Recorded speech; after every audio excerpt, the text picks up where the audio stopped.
Hello everyone. If you absolutely love the noodles used in the Thai dishes like pud siu or pud ki mao, sometimes called Crazy Noodle or Drunken Noodle, you need to keep watching. These fresh noodles are sold in some Asian grocery stores, but are often difficult to find. My husband figured out how to make them at home and it's not difficult.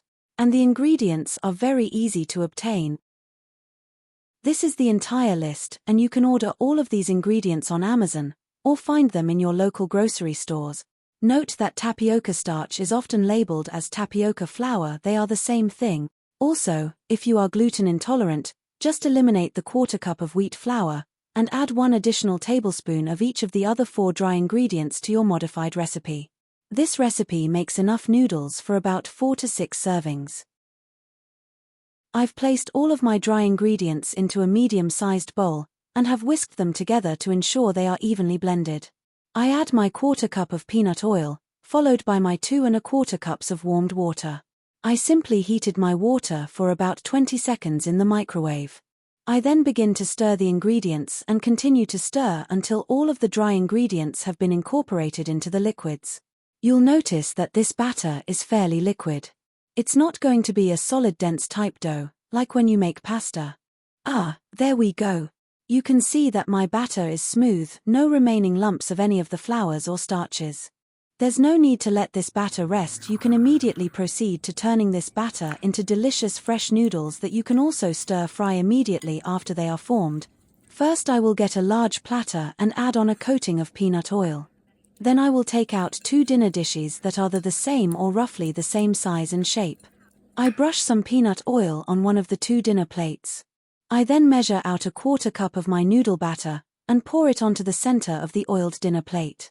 I then pick up the plate and tilt it back and forth to ensure the batter gets spread out into an approximate 6.5-inch circle. Don't worry, it doesn't need to be exact, but this size is ideal for the noodle thickness. I then take the other dinner plate and place it on top of the plate with the raw batter. This top plate does not need to be coated with oil. I then place the covered raw noodle batter into my microwave and set it to cook for 1 minute on high.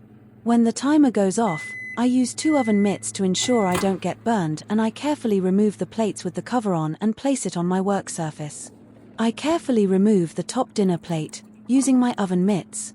We need to wait about 30 to 45 seconds to allow the cooked noodle pancake to solidify before we try to remove it from the plate. In the meantime, I prep the top plate with peanut oil and a quarter cup of batter, which we will cook as soon as I remove the first pancake from the other plate. As you can see, I'm using a thin and very flexible silicone spatula to carefully lift the edges of the cooked noodle pancake. I push the spatula further each go around, until I'm sure the noodle will easily come off the plate without tearing. This batter is quite hardy, and I've actually never had it tear.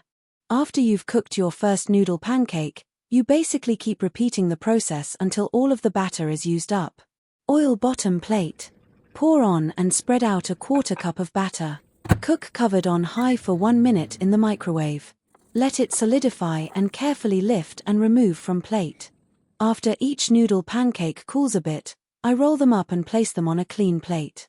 There's enough oil in this recipe, so I've never had a problem with them sticking together. I'll typically make these noodles early in the day, then stack them up and cover tightly with plastic wrap and store in the fridge until it's time to prep dinner. When you're ready to cook your meal, the prep for the noodles is easy. Simply cut the rolled up noodle pancake into 3/4-inch pieces. Then you can unfurl each piece and cut them into smaller noodles if desired. They will flatten out in the hot pan, so don't worry if they keep curling up. Let's just do a quick demo. I'll cook a small portion for you. In a heated pan, I added a few drops of filtered water, sesame oil, and a little tamari sauce. You can use soy sauce. I then dropped in my noodles, and I also added a shake of dried ginger and some red chili flakes for flavor. I then continuously but gently stirred the noodles to ensure they were all coated with my quick sauce. You can see that the noodles begin to soften right away and then ultimately begin to brown a bit. These noodles are already cooked from the microwave, but you get the desired consistency via this quick sauté. Look at that. That's the perfect noodle texture and brownness. It's going to be absolutely delicious. Our son is visiting for dinner tonight, so I'm going to be using a lot of my noodles. I've got them all cut up, and I'll also be sautéing our favorite mix of veg. For protein, we'll have some nice toasted tofu. When assembled, the dish will then be coated with my favorite sauce ingredients that result in a spicy, sweet, and tangy Thai flavor. I hope you'll try this noodle recipe and impress your friends and family as well as yourself. Enjoy! Ta-ta for now.